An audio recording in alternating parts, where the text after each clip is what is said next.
Bonjour tout le monde. Je suis de retour après quelques semaines. Disons que la COVID s'est invitée chez nous il y a quelques semaines. J'ai un de mes gars, comme j'ai dit, j'en ai 5 des enfants. Donc, c'était une question de jours ou d'heures ou de semaines avant d'avoir la COVID dans la maison. On le savait de toute façon. Le gouvernement, d'ailleurs, probablement, le but du gouvernement est probablement celui-là parce que en coupant les restrictions au niveau des écoles et tout ça, ben, je pense qu'on est allé dans le sens où on voulait que ça entre dans les maisons puis que ça se propage assez rapidement quand même. Étant donné que c'est pas vraiment comment je dirais bien ça, un virus présentement qui est vraiment problématique. Donc, j'ai eu un gars qui est arrivé, que je suis allé chercher à l'école à un moment donné, un lundi. Puis le lundi, on avait eu un courriel, nous autres de l'école, comme de quoi il y avait eu un cas positif dans la classe. Fait que quand je l'ai pris à l'école, j'ai dit, j'ai demandé, euh, y avait-tu du monde qui manquait à l'école? Beaucoup? Ben pas. Fait que là, il me dit, ah, un tel était pas là. Ah, j'ai dit comme ça doit être lui le cas positif. S'il y a juste un absent dans la classe, veut pas, ça ressemble, ça ressemble à être ça, là, autrement dit, que c'est ce cas-là qui est problématique. Ben, problématique, oui, puis non. Donc, il dit, ah oui, c'est mon meilleur ami, pis tout ça. OK. Fait que là, automatiquement, j'ai bien pensé que ça s'en venait vers ça. Et le soir même, il avait mal de gorge, tout simplement. Là. Il voulait savoir lui aussi, tout de suite quand il a vu qu'il avait mal à la gorge, il voulait savoir son test. Là. Il voulait passer son test rapide là, pour voir s'il avait la COVID ou non. Il était stressé de ça un peu. Et on l'a passé le test, puis c'était positif, effectivement. Donc, il s'est couché un peu plus tôt ce soir-là, tout simplement. Puis, on est, on a continué la vie normalement, je vous dirais, nous autres, dans la maison. Au niveau, on l'a pas isolé, on n'a pas rien fait de spécial, on a continué notre vie normale. Et le lendemain, le mardi, lui a fait de la fièvre un petit peu, puis tu sais, il était plus mollo pas mal. Il s'est couché une partie de la journée, puis mercredi matin, top shape, en forme. C'est un jeune qui a quoi, 11 ans, là. Et en pleine forme. Ça a duré une journée, la fièvre, mais pas. Il n'y a pas eu d'autres symptômes que le mal de gorge le lundi soir, puis la fièvre le lendemain, puis le surlendemain, tout était terminé. Et après ça, ben là, c'est sûr qu'une fois rentré dans la maison, on l'a, donc c'est difficile de s'en débarrasser assez rapidement. Et je pense, j'ai eu un autre qui a commencé à avoir un petit mal de gorge. Puis moi, après ça, je pense que c'est mercredi ou jeudi. Non, c'est mercredi soir, je pense.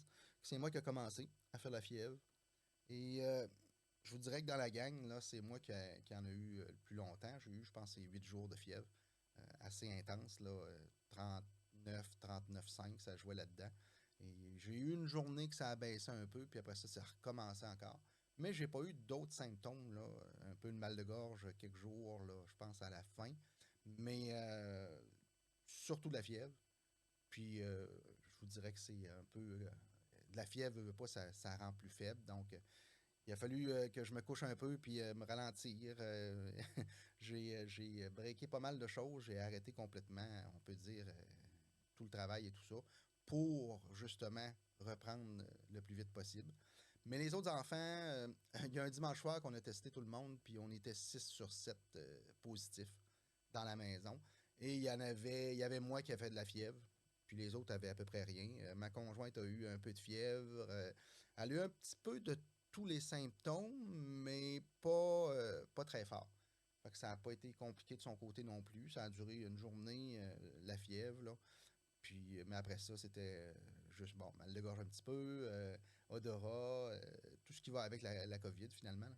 Mais à faible taux, euh, si on dit ça comme ça. Fait que c'est choses faites de notre côté. On en a un qui a jamais testé positif. Est-ce qu'il l'a eu? Est-ce qu'il l'a pas eu? C'est une bonne question. Est-ce qu'il peut l'avoir eu avant notre premier, qu'on pense que c'est notre premier? Ben, je ne sais pas. On le saura probablement jamais de toute façon, à moins qu'il sortirait les tests là, qu'on aurait le droit de savoir si on l'a eu ou si on ne l'a pas eu, si on est déjà passé par la COVID ou non. Mais à date, on n'aura pas d'informations là-dessus. Fait que lui, on ne sait pas s'il va l'avoir éventuellement ou si, comme on dit, il l'a déjà eu. Mais on verra quand on sera rendu là. C'est présentement, en tout cas, de ce qu'on a vu, nous, de ce qu'on a eu comme expérience, ben les symptômes étaient pas très graves, puis on n'a pas eu. On s'est pas déplacé à l'hôpital, on n'a pas rien eu de spécial. Tylenol, un peu pour la fièvre. Mais à part de ça, c'est pas mal tout. Fait que ça s'est passé comme ça pour nous autres au niveau de la COVID présentement.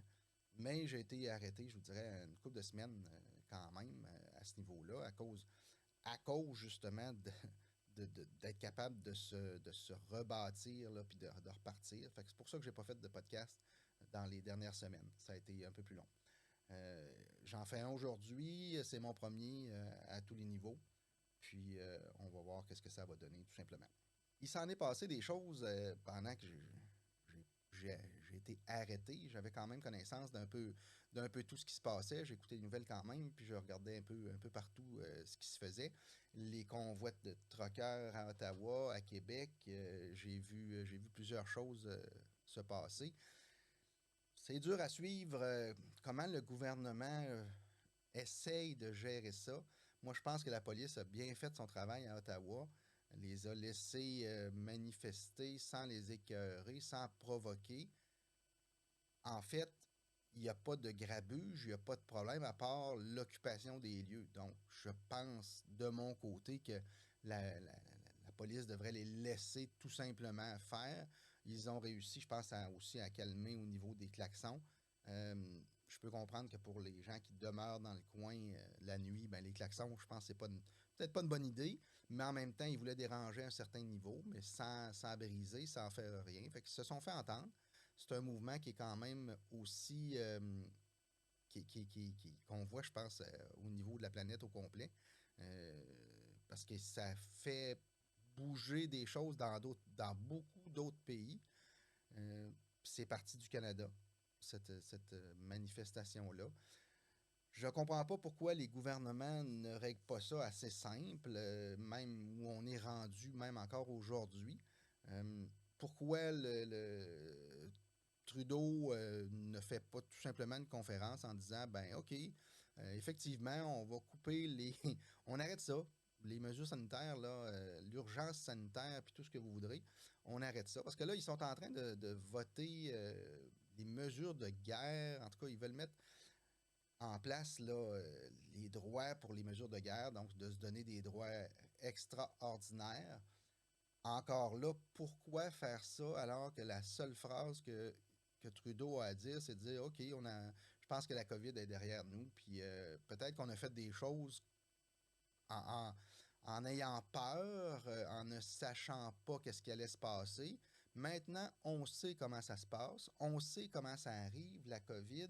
On sait que, bon, de ce qu'on comprend, le vaccin n'a pas de répercussions sur la propagation du virus présentement.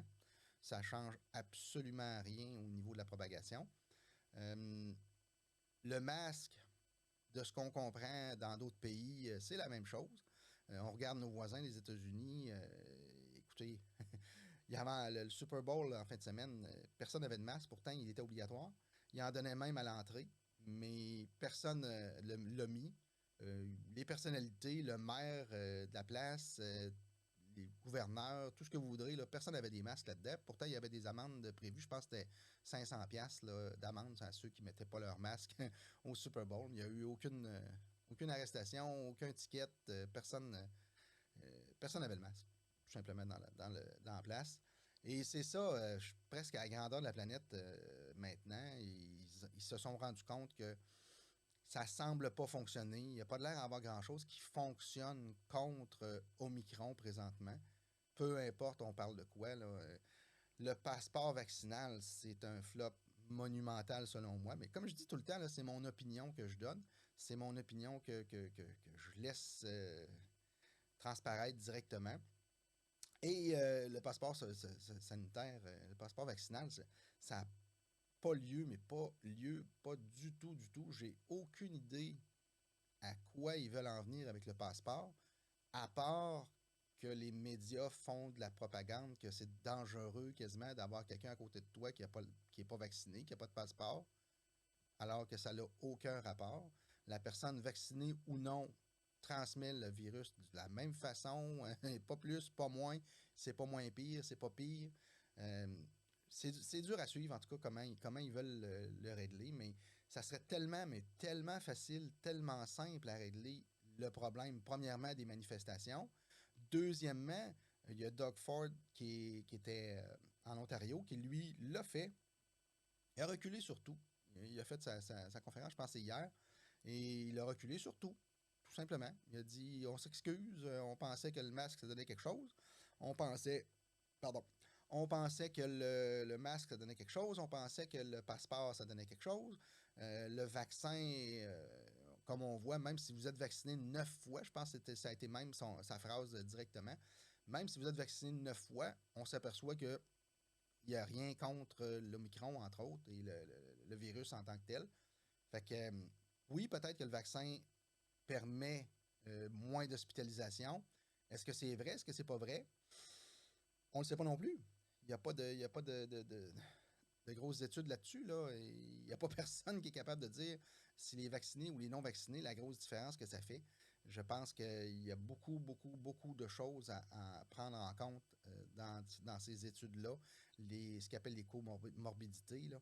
Je pense qu'on a un problème avec les chiffres, puis je pense qu'on a un problème en général à donner la bonne information, à donner les bonnes informations aux règles générales. Les gens prennent n'importe quoi que les médias leur disent.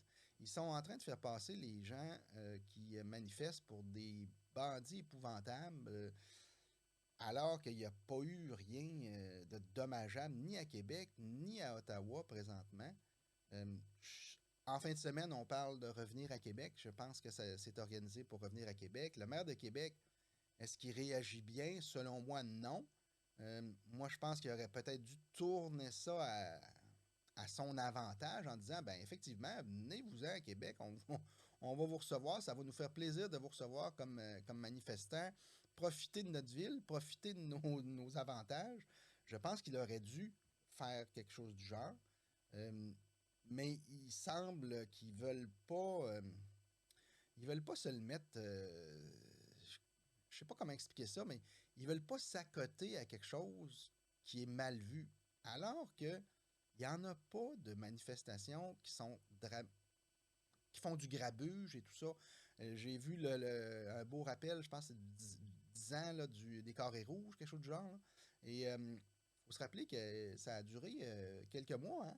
Plusieurs mois, la question des carrés rouges, puis qu'il y avait des manifestations, ils mettaient le feu dans des autopatrouilles, ça brassait, ils ont brisé des vitrines de magasins. Pourtant, le gouvernement n'a rien fait, là. Ils les ont laissés manifester, ces gens-là. Même s'ils brisaient, même s'ils mettaient le feu, même si n'importe quoi, là, ils, ils les ont laissés faire. Alors que on a des manifestants qui semblent très bien se comporter à Québec et à Ottawa, puis on brasse de la merde, on fait on vote des lois spéciales, on fait à peu près n'importe quoi pour essayer de faire sortir ce monde-là, alors qu'ils sont juste là pour dire qu'ils sont en désaccord avec les règles. Ils sont en désaccord, puis personnellement, moi, je pense qu'ils ont raison de se plaindre des, des mesures sanitaires qui sont en place. Plein d'endroits dans le monde ont abandonné tout ça, ont complètement tassé ça du revers de la main et ils laissent aller les gens maintenant. Les gens sont assez grands, c'est mon opinion encore une fois, les gens sont assez grands pour savoir, pour calculer leur risque à eux. Eux, moi, là, quand j'ai envoyé les enfants à l'école, j'étais assez grand pour calculer le risque, puis je le savais qu'en faisant ça, dans l'état que c'était quand ils ont retourné à l'école, c'était quasi officiel que c'était pour nous ramener le virus à la maison. C'était quasi impossible que ça se passe pas.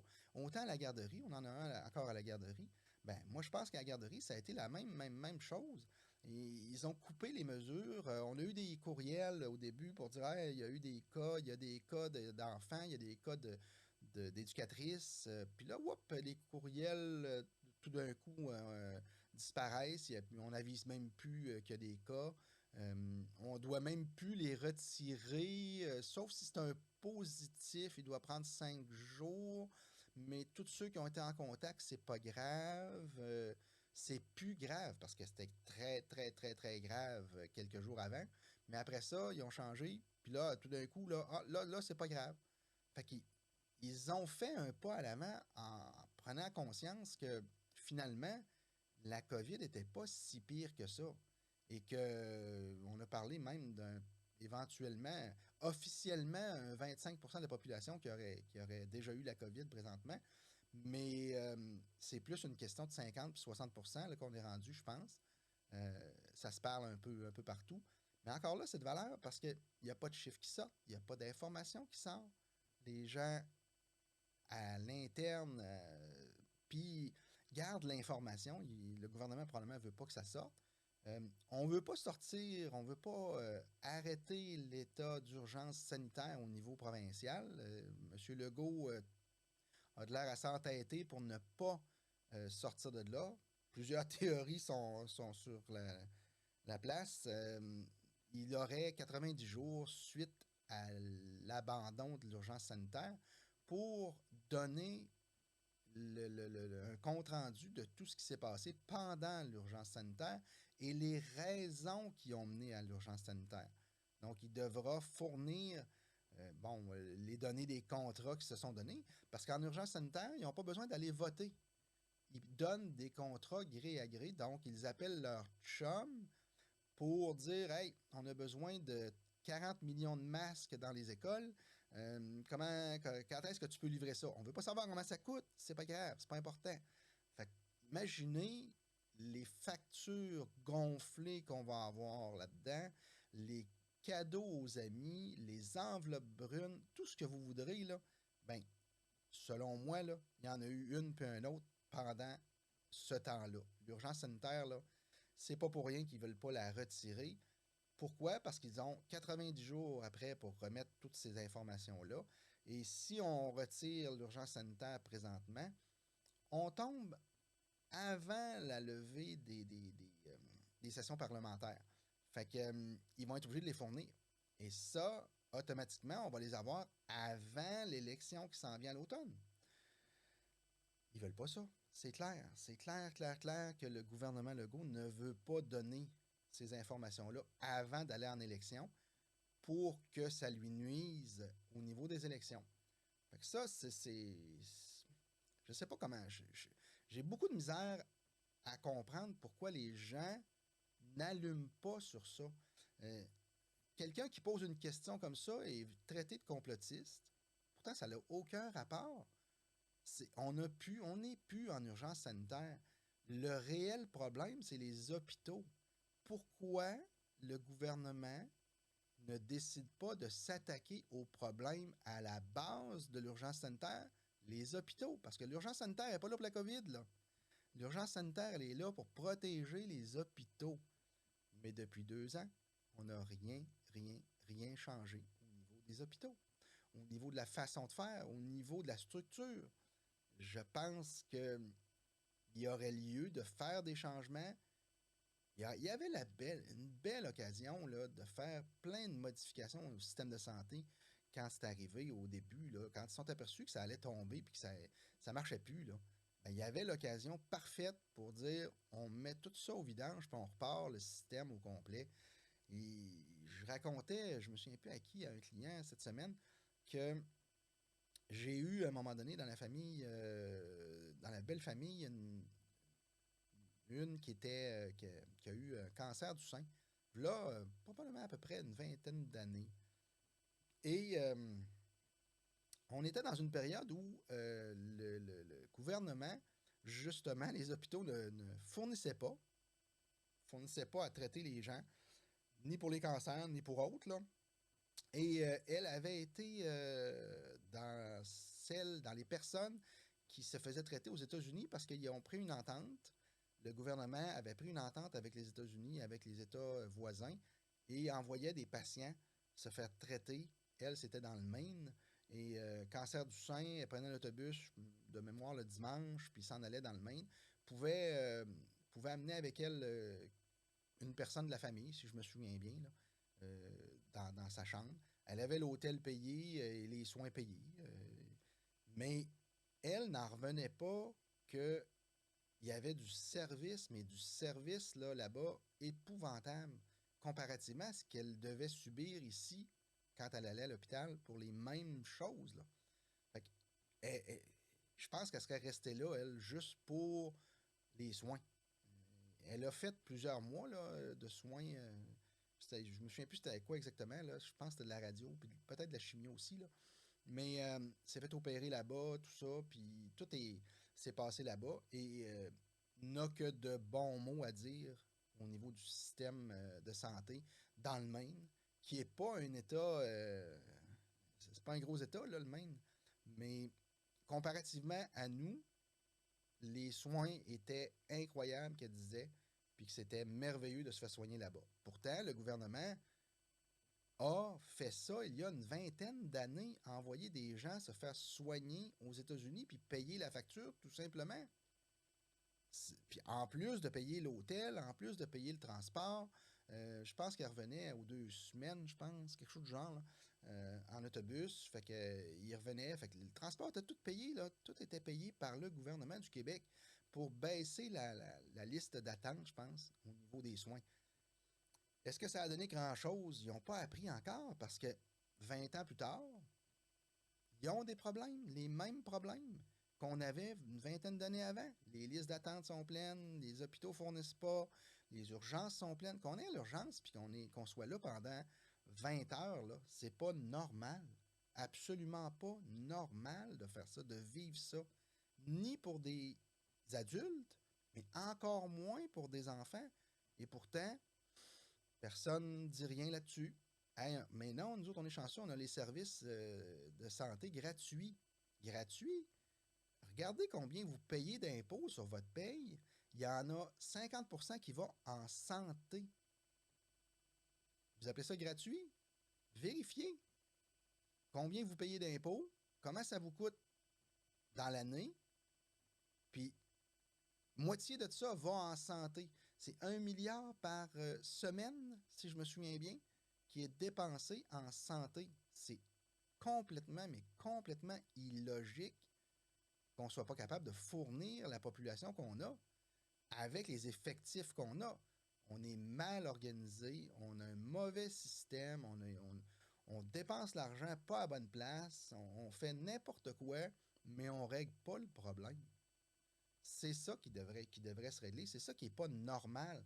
C'est pourquoi personne allume là-dessus. Il y a pas. Il y a une poignée de gens qui sont contre ce qui se passe présentement, puis les problèmes qu'on a, puis qui voudraient que ça soit sur la table à dessin, puis qu'on recommence le système.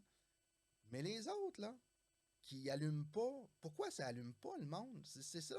J'ai de la misère à comprendre. Il y en a des allumés qui donnent les détails, qui donnent les informations, qui, qui, qui donnent comment ça se passe, qu'est-ce qui se passe, mais on sait pas pourquoi.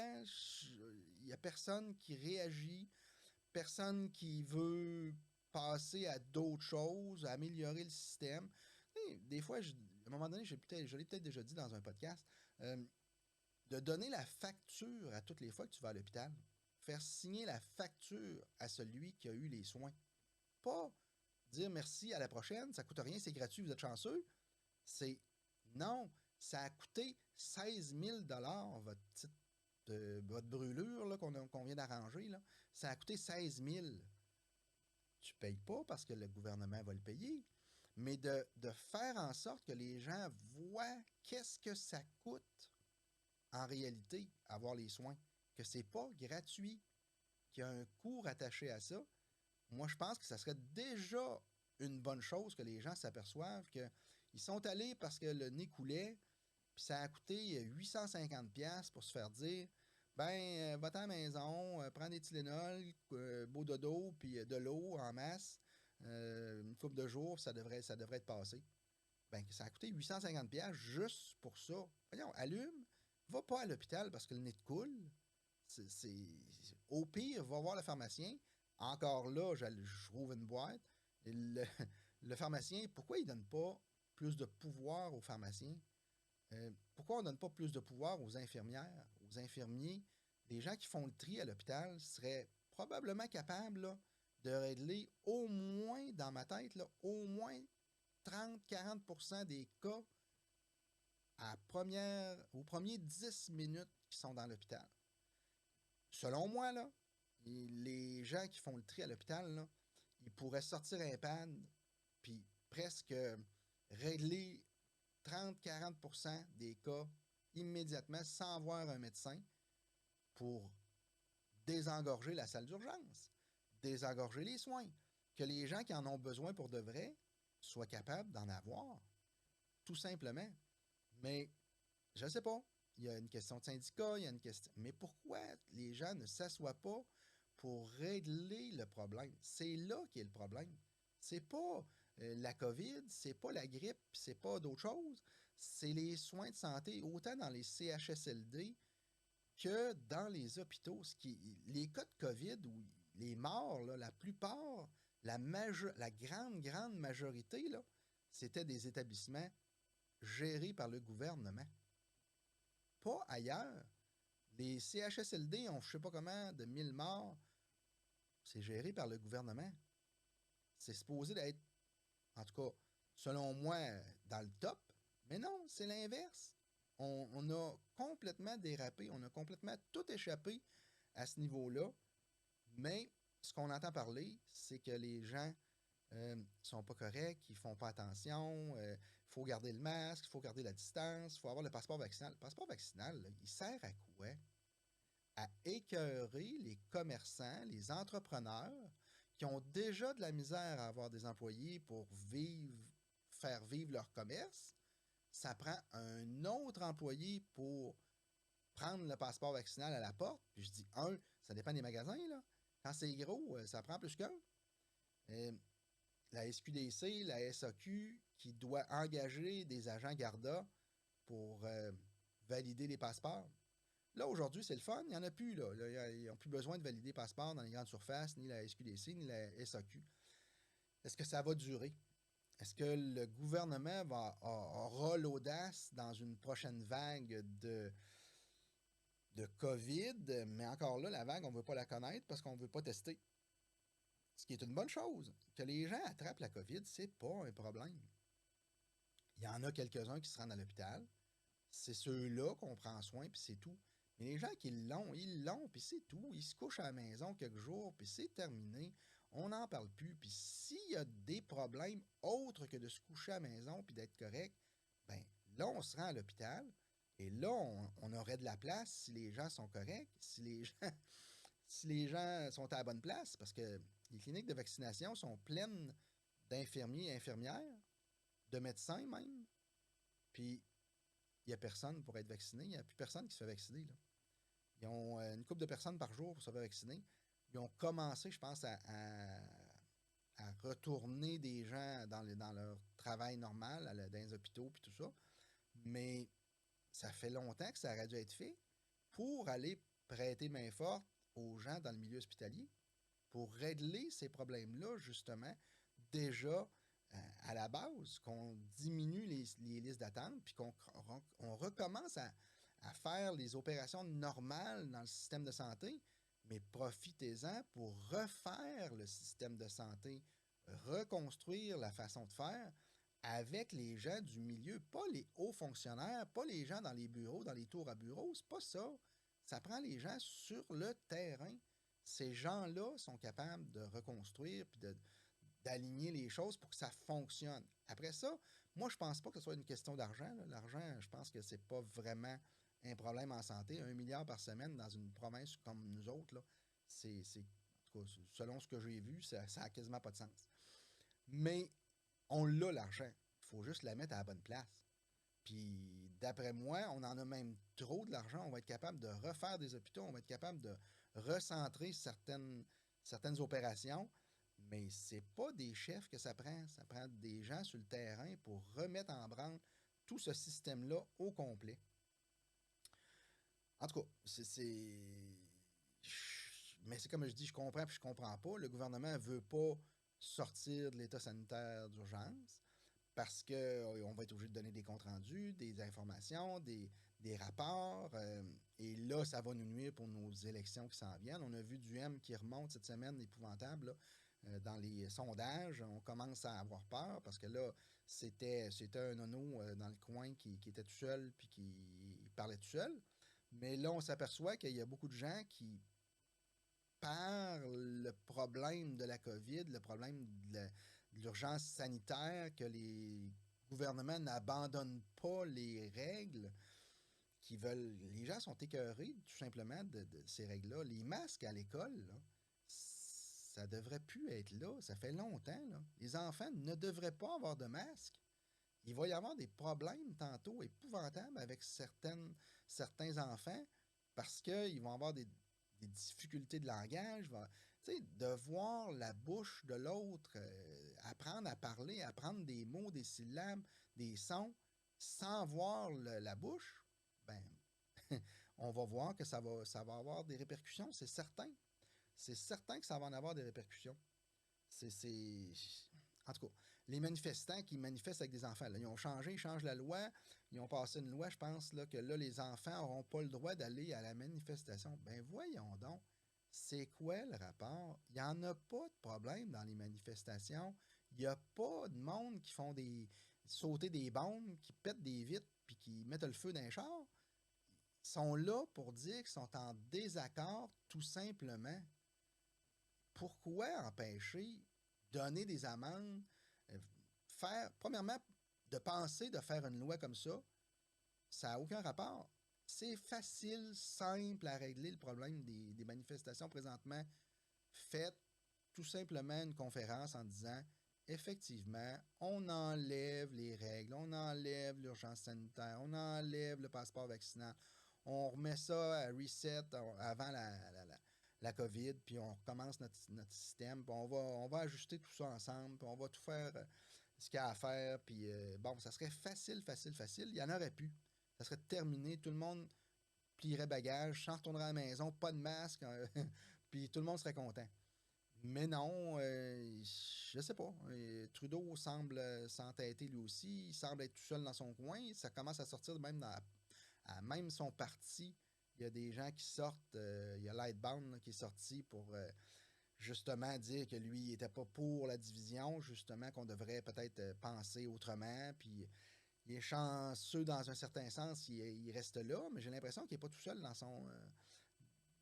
Avec cette façon-là de penser dans le parti. Fait que ça commence à sauter par l'intérieur. La CAQ, c'est la même chose. Là. Il y a des gens à l'intérieur du parti qui brassent pas mal. Puis c'est pour ça que là, il y a des assouplissements. On a annoncé le passeport vaccinal qui va sauter, je pense que c'est le 14 mars. Pourquoi pas aujourd'hui? Ils l'ont sauté à SAQ, à SQDC, dans les grandes surfaces. Ils l'ont sauté tout de suite le lendemain de la conférence de presse, mais pas ailleurs. Les restaurants doivent prendre encore le passeport vaccinal. Voyons donc, ça donne rien. Sortez-les, les études, si ça donne de quoi. Montrez-les aux gens. Il n'y en a pas d'études. Il a sorti une demande d'information, d'accès à l'information là, au niveau du ministère de la Santé.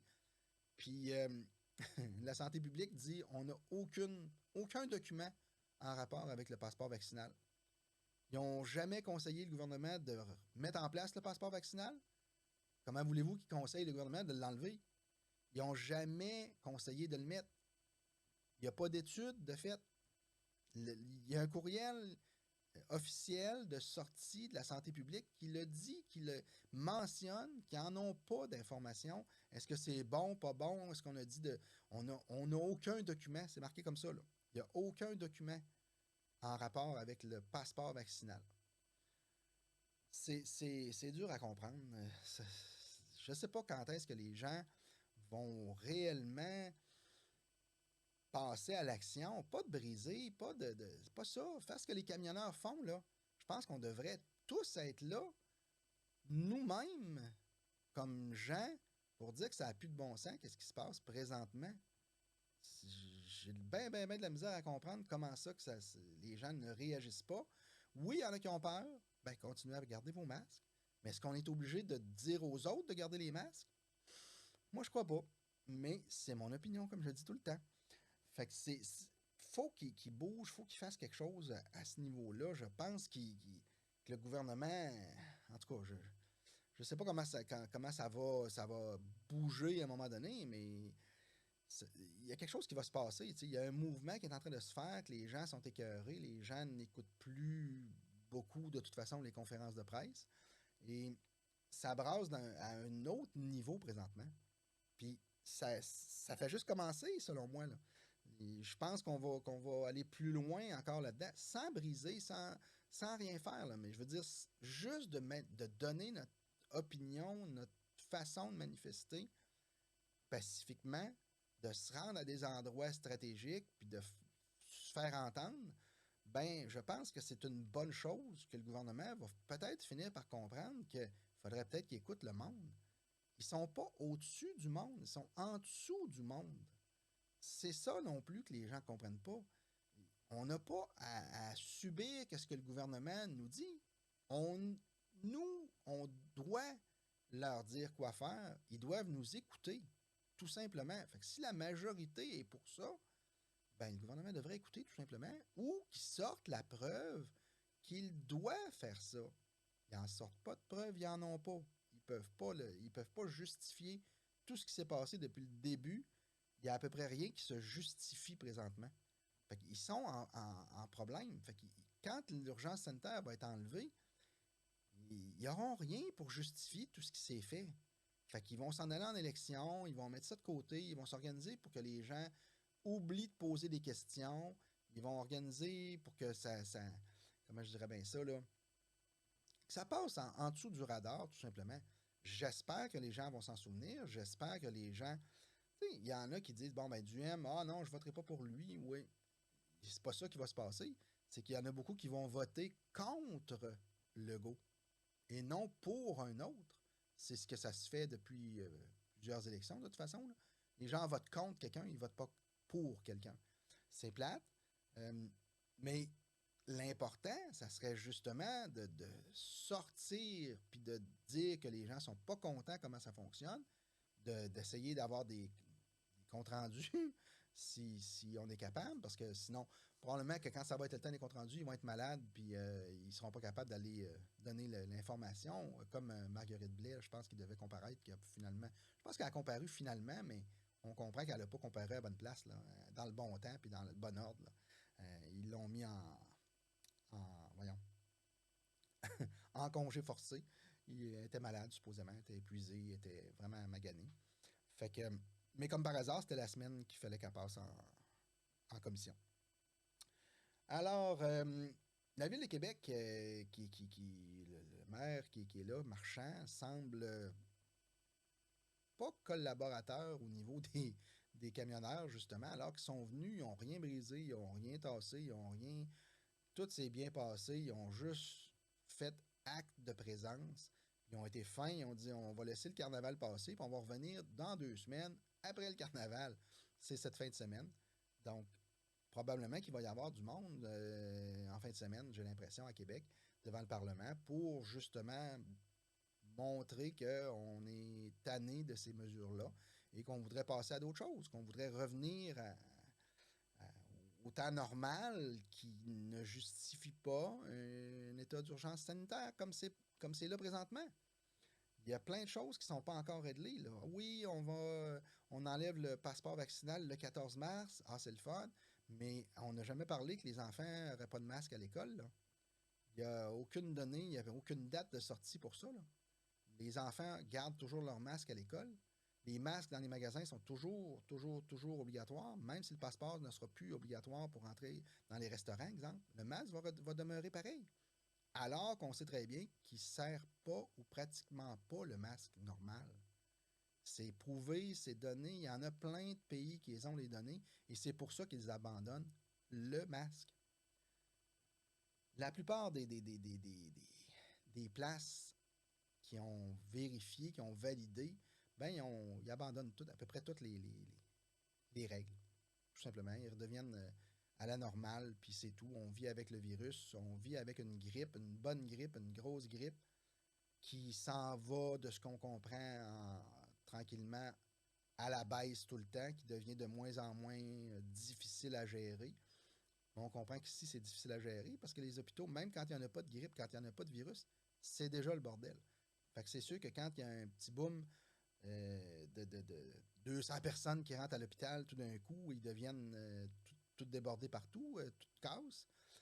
Mais la vraie question, pourquoi on a, je sais pas, moins 2000 personnes hospitalisées dans une province de 8 millions?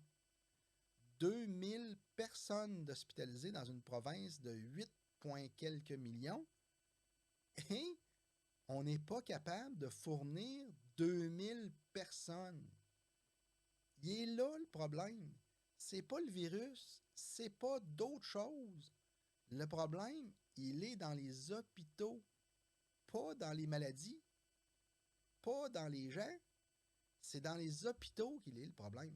Fait que tant que le gouvernement et les gens ne mettront pas l'épaule à la roue pour régler le problème des hôpitaux, il va en avoir tout le temps des problèmes. Et là, avec les nouvelles lois qui se sont votées, qui sont en train de s'arranger, ils vont avoir le droit de remettre l'urgence sanitaire à peu près n'importe quand, de faire à peu près n'importe quoi, de reconfiner tout le monde, d'empêcher de vivre les commerces, d'empêcher tout le monde de faire des affaires. Pourquoi? Pas pour la grippe, pas pour le virus, pour les hôpitaux à 1 milliard par semaine. Ça, c'est pas normal. Comme je dis, de toute façon, ils n'ont pas la volonté de le régler le problème. S'il y avait la volonté de le régler le problème, dans les 2 ans qu'on vient de passer, il aurait été. En tout cas, s'il n'était pas réglé au complet, il serait pas loin d'être réglé au complet. Puis il serait capable de le régler au complet. Je passe à d'autres choses, là, parce que je vois le temps passer. Euh, Vite comme ça, ils ont annoncé que le gouvernement a gelé des comptes de banque de gens qui ont fait des dons aux camionneurs. C'est ce que j'ai compris, là. Les gens qui ont fait des dons aux camionneurs se sont fait geler des comptes de banque, des compagnies, des gens, des particuliers, supposément se sont réveillés ce matin avec des comptes de banque gelés parce qu'ils ont fourni de l'argent aux camionneurs pour les manifestations, ce qui est en branle présentement pour aider à supporter les camionneurs pour le gaz, pour n'importe quoi. Là. On fait le choix, quelqu'un fait le choix de donner de l'argent, il la donne, puis la personne à l'autre bout, ben, si elle paye du gaz avec, elle paye du gaz, ça se paye des lunchs, ça se paye des lunchs. C'est plus le problème. L'idée, c'est de démontrer qu'on est peut-être solidaire avec les demandes qui se passent présentement là-dedans. Et le gouvernement a gelé des comptes. Bon, là, il y a des gens qui disent ça se peut pas qu'il y ait gelé des comptes parce que la loi n'est pas encore passée. Les mesures de guerre, etc., etc. La loi qui va permettre ces choses-là ne serait pas encore passée, pas encore passée au Sénat de toute façon. Je pense qu'aujourd'hui, il se faisait voter en Chambre, mais il faut qu'elle passe par le Sénat avant d'être approuvée. Et elle n'est pas approuvée encore au niveau du Sénat. Fait que je ne sais pas comment ils vont le passer, comment ça va marcher, je sais. Ils veulent même pas dire combien il y a de comptes, combien ça représente d'argent. Ils ont juste dit qu'ils avaient gelé des comptes de personnes qui avaient fourni de l'argent au convoi ou des compagnies qui ont fourni de l'argent au convoi. Donc, il y a des entrepreneurs ce matin qui arrivent pour travailler et ils n'ont plus d'argent, leur carte passe pas, ils mettent du gaz au coin de la rue, puis ils arrivent pour payer, puis la carte passe pas. Comment ça, comment ça? Ben, le gouvernement a gelé le compte. Ah ben, pourquoi? Parce que j'ai fait un don de X piastres. Pas des millions d'argent, là. D'après moi, il n'y a pas de compagnie qui a fait des dons de millions aux troqueurs, là. Ils ont fait des dons normaux, je pense, tout simplement. Fait qu'ils. C'est vraiment n'importe quoi. Alors que de régler la situation est si facile en disant on enlève les mesures sanitaires, on repart du début, c'est terminé. Merci beaucoup d'être venu, vous avez été gentils, vous n'avez rien brisé. Des manifestations comme ça, on en prendrait comparativement à d'autres qui brisent toutes. Ça serait simple, mais non, on ne le fera pas. Ils ne le font pas de toute façon.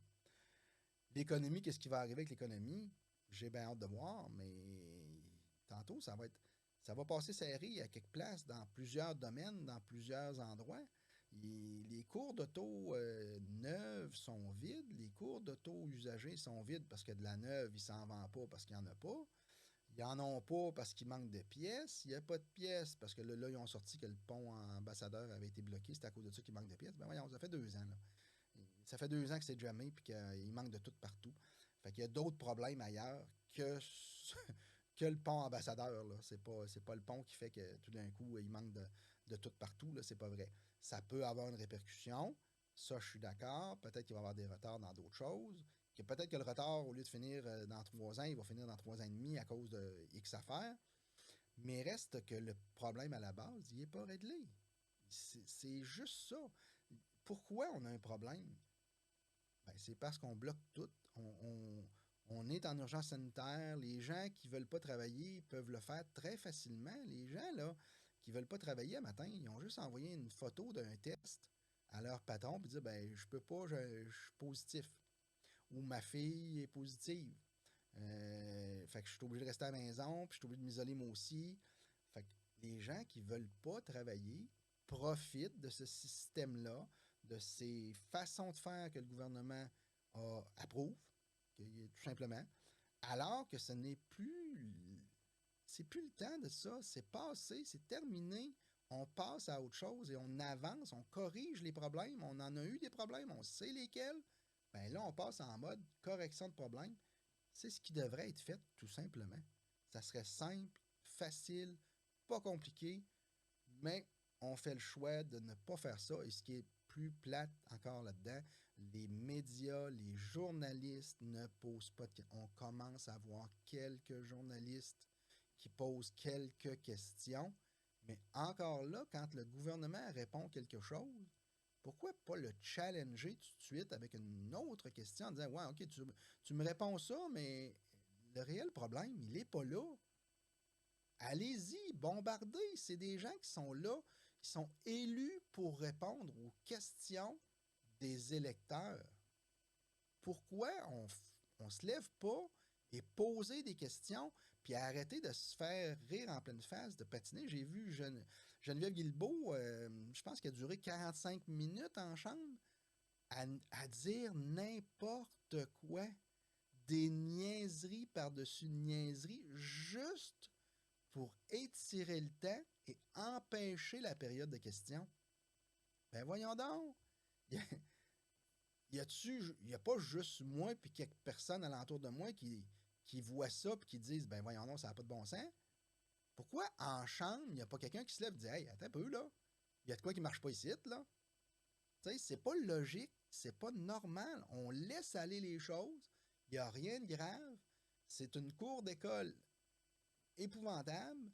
Ça fait des niaiseries alors qu'on a des problèmes à régler qu'on les règle pas. On veut même pas les entendre. On est loin des régler. C'est les problèmes qu'on a présentement, l'économie, tout ça, qu'est-ce que ça fait en réalité? Là? C'est qu'il y a beaucoup, mais beaucoup de monde qui se pose la question, est-ce qu'on va rester ici? Là, on a vu comment ça s'est passé. Pas capable de gérer ça, la crise qu'on a eue. Pas capable de gérer même à l'heure qu'il est, alors qu'elle est terminée. On n'est pas capable de gérer les problèmes qui vont s'en venir. On ne veut même pas savoir. On s'en va ailleurs. Il y en a un paquet qui déménagent. Il y en a un paquet qui préparent leur sortie du Québec, du Canada. Ils vont, des fois, quelques-uns vont sortir du Québec, ça va s'en aller dans d'autres provinces. Mais il y en a aussi qui vont s'en aller aux États. Il y a plusieurs avantages à y avoir. Bon, oui, le climat dans certains États, mais c'est pas géré de la même façon. C'est pas, le gouvernement n'est pas contrôlé de la même façon. C'est beaucoup plus difficile de faire des choses comme il se fait ici, là, de l'autre côté. Et premièrement, les journalistes ne sont pas là complaisants au gouvernement. C'est l'inverse. On pose des questions, on challenge entièrement le gouvernement sur toutes les décisions. On voit des opinions adverses, ce qu'on ne voit pas ici. Ici, il n'y a personne qui dit son opinion si elle n'est pas pareille comme le gouvernement. Personne ne se lève. Personne ne va poser de questions. Non, non, non, non, non. Si tu ne dis pas comme le gouvernement, il faut que tu fermes ta boîte. Sinon, ça ne marche pas. Fait que ça va amener un paquet de monde à sortir de la province, soit pour les États, soit pour d'autres provinces. Mais ça va aussi avoir lancé un signal à plein d'investisseurs qui peut-être avaient l'intention de venir ici, investir, partir des compagnies, des sièges sociaux, peu importe, là, juste le fait de faire la manchette, de dire que le gouvernement a gelé un paquet de comptes de banque aujourd'hui, là, parce qu'ils ont donné de l'argent à des camionneurs. Il y a des gens qui avaient l'intention de s'en venir ici, qui vont dire wow, minute, le gouvernement peut geler mon compte de banque parce que je donne de l'argent à qui je veux. Attends un peu, là. Je veux pas ça. Ces gens-là, là, on les verra pas. L'investissement qu'ils avaient prévu de faire, ils le feront pas. Ils viendront pas ici. Ils vont aller ailleurs. De l'argent qu'on n'aura pas, pas juste de l'argent, mais des gens intelligents, des gens qui ont des projets, qui veulent faire avancer des choses, partir des compagnies, des business, des nouvelles idées. Ils vont aller donner ailleurs les idées. Ils vont faire grandir d'autres provinces, d'autres pays, parce que nous, on pense comme ça. C'est vraiment quelque chose de bizarre, pareil, qu'est-ce qu'on vit, de la façon qu'on le vit. C'est dur, difficile à comprendre pourquoi les gens ne disent rien. Les gens retournent à la maison, font leur petit train-train, puis ne disent rien.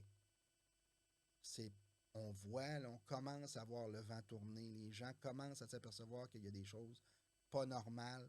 C'est le fun de voir qu'il y a du monde qui se réveille puis qui voit les choses différemment, mais qui se lève pour le dire aussi. Moi, je fais un podcast, là, puis je m'amuse. Je fais ça pour m'amuser, je fais ça, mais en même temps, j'aurais pas fait ça avant, là. Je fais ça présentement, pourquoi? Parce que, me semble, je vois plein de choses. Je dis, ben voyons donc, ça n'a pas d'allure, ça n'a pas de sens, comment ça se passe? Je vous le dis, Geneviève Guilbeault, cette semaine, là, faut que ça passe à la TV, faut que ça sorte, faut que le monde voit le patinage qui s'est fait pendant 45 minutes pour la simple et bonne raison qu'on veut éliminer la plus grande partie de la période de questions de l'opposition. On ne veut pas se faire poser des questions parce qu'on ne veut pas donner des réponses. Puis même si on se fait poser des questions, on donne des réponses qui sont innocentes, qui ne tiennent pas de bout, qu'on entend dans une classe de maternelle. C'est pas ça, mais pourquoi, quand la réponse sort d'une classe de maternelle, pourquoi il n'y a pas quelqu'un qui dit attends un peu, wow, wow, wow, wow, wow, wow, ça marche pas de même, là. Moi, je pense pas que tu devrais parler comme ça. C'est pas la réponse que tu me donnes, là. C'est pas la réponse à la question. Je vais te refaire la question. Puis on va s'asseoir tous les deux, puis on va attendre que tu répondes. La bonne réponse. Ah, j'ai pas l'information. Ben, demain, quelle heure? Le rapport? Oui, merci, bonjour. Mais il n'y a personne qui fait ça. Aucun journaliste pose des questions. Aucun. Il n'y a rien. On n'est pas capable, premièrement, à cause de l'état d'urgence sanitaire qui est toujours en vigueur. Fait que les oppositions sont muselées d'un certain sens. Mais même s'ils n'étaient pas muselés, ils disent rien. Ils sont en droit de parler aux médias, là, les oppositions. Là. Ils ne se font pas empêcher de parler. Ils ne se font pas empêcher de questionner au niveau en dehors du gouvernement, en dehors des séances parlementaires. Ils ont juste à allumer le monde, ils ont juste à poser des questions, à amener des débats, puis on aurait des réponses probablement. Puis si on n'a pas de réponse, on va avoir des démissions, on va avoir des gens qui vont changer de siège, on va avoir du monde qui va bouger. parce qu'ils ne seront pas capables de donner l'information. Donc, tu travailles pour moi, tu n'es pas capable de donner l'information, tu n'es pas capable de rendre le service que tu dois rendre. Ben, bye, change. On change de personnel, puis c'est tout. Passe à d'autres choses. Fait que je sais pas.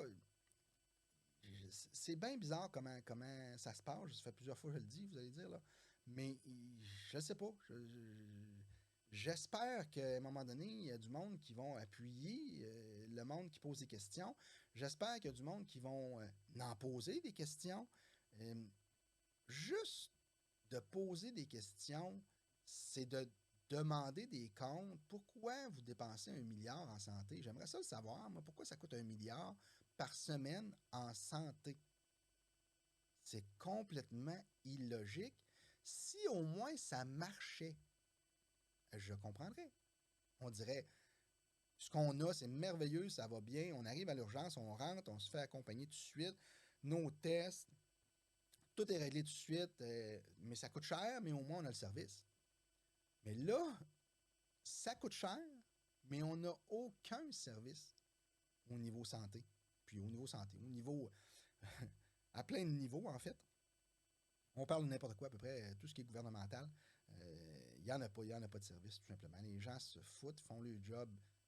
Non, ils rentrent faire acte de présence, puis encore là, s'ils ne sont pas en télétravail. Mais puis, il faut faire attention, là. Ce que je dis, c'est pas à tout le monde. Il y a des gens qui le font, le travail. Il y a des gens, c'est partout dans toutes les sphères, là, il y a des gens qui travaillent bien, il y a des gens qui font bien leurs choses. Mais c'est plate parce que ces gens-là sont dans l'ombre de ceux qui ne foutent rien. Sont dans l'ombre de ceux qui retardent le groupe, comme il disait. Ben, ça naît ça. Des gens qui retardent le groupe, cette valeur, ça fait 20, 30, 40 ans que ça retarde le groupe. Probablement qu'il y a une partie là-dedans que les syndicats devraient absorber, parce que je pense que le syndicat est nuisible à plein de points de vue. Et pourquoi le gouvernement n'est pas capable de mettre un pied à terre et de remettre les choses en perspective, de remettre les choses, les pendules à l'heure, de repartir le système? Il n'y a pas personne qui va être contre ça, sauf ceux à qui ça va nuire. Exemple, les syndicats, les traîneux de pied, ceux qui ne travaillent pas, ceux qui ne veulent pas travailler, ceux qui veulent juste profiter du système. C'est sûr qu'eux autres, ils vont être contre. Mais la population qui se ferait expliquer comme il faut un bon plan de relance, de faire, de démontrer que ça va marcher, cette relance-là, ben, je pense que les gens auraient l'appui de la population, auraient l'appui général de tout le monde, puis que le changement pourrait se mettre en branle, puis au moins essayer. Parce que présentement, on n'a jamais rien essayé depuis 20, 30, 40 ans. Oh, la réforme Barrette, là-ci, là, ça. Non, c'est pas des réformes, ça. C'est des changements. Ils ont brassé la soupe, là. Ils n'ont pas changé les légumes dedans, ils n'ont pas changé rien. Ils ont brassé la soupe, puis c'est tout. C'est ça le problème. C'est qu'on fait juste ça tout le temps. On prend une chaise à gauche, puis on l'envoie à droite.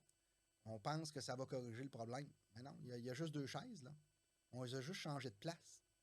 Il y a toujours deux chaises, il n'y en a pas quatre. Fait que selon moi, là, ça prend pas mal plus que ça pour régler les problèmes. On a, on a hâte de voir s'il y a des gens qui vont mettre leurs pieds à terre. Je pense qu'il y a un mouvement qu'on sent, mais est-ce que le gouvernement va réussir à acheter les gens qui sont ambivalents? C'est dangereux. C'est dangereux que oui, parce que beaucoup de gens écoutent les nouvelles à TVA, les nouvelles des journalistes, bon, Québécois et tout le monde qui dit pareil. C'est pas normal. On est la seule place probablement au monde, à part les pays, les républiques de bananes, là, qui disent la même affaire. Ailleurs, là, il y a toujours du monde qui pose des questions d'un bord ou de l'autre, puis qui challenge les décisions, puis qui voit le pour et le contre. Puis là, les gens se font une opinion avec les pour et les contre. Ici, c'est pas ça. On a toujours le même discours dans toutes les plateformes. On ne peut pas se faire une opinion. On n'a pas les deux côtés de la médaille. Fait que, faut que je vous laisse là-dessus. Je vais vous revenir parce que là, c'est le fun. Je suis plus en forme. Je peux dire que ça fait une couple de jours que ça va quand même bien. Mais j'ai hâte de voir dans les prochaines semaines. à date, je pense que je suis sur une bonne lancée là, pour que ça aille bien puis qu'on n'ait pas de problème de santé pour un petit bout. Comme j'ai dit, j'ai eu une bonne grippe. Les gens alentour de moi dans la famille en ont eu aussi. Il ne s'est pas passé de miracle, il n'y a pas eu vraiment de gros problèmes. On est chanceux. Est-ce qu'on est chanceux ou est-ce que c'est le virus qui est fait comme ça? Est-ce que... comment je dirais bien ça? Là? Est-ce qu'on était suffisamment en forme, autrement dit, pour être capable d'accepter ce qu'on a eu comme virus sans avoir de gros problèmes? Ben, moi, je pense que c'est peut-être la réponse. D'être capable, d'être en forme minimalement, essayer de manger du mieux possible pour justement pas avoir de problème quand il en arrive ou le moins possible. Il n'y a pas de miracle, on ne fait pas de miracle, mais au moins on essaye de mettre les chances de notre côté. Je pense que c'est peut-être la solution pour éviter justement les problèmes quand il en arrive.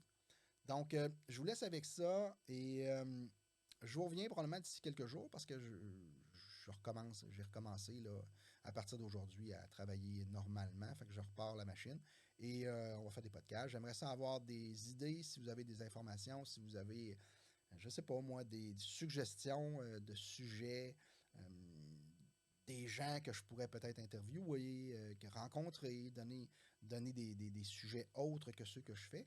Ben, gênez-vous pas, laissez-moi savoir, tout simplement, soit en commentant, soit courriel, sur mon site internet, peu importe, là, je suis assez facile. Si vous tapez mon nom, vous allez me trouver assez facilement. Puis c'est pas compliqué. Et vous allez voir que c'est pas compliqué non plus. On se parle, puis on règle les problèmes un par un, tout simplement. Fait que merci beaucoup. Je vous laisse sur un petit un petit commanditaire qui fait partie du podcast depuis le début et qui me donne une chance de faire ce que je fais là. Merci. Bonjour, à la prochaine. Vendre votre propriété, c'est facile. Mais la vendre au meilleur prix, c'est l'affaire de Mario Labrec et son équipe. Négociez dans les meilleures conditions et ne payez rien sans résultat. Pour votre vente résidentielle ou commerciale, pensez Mario Labrec, courtier immobilier Remax Accès et son équipe. mariolabrec.com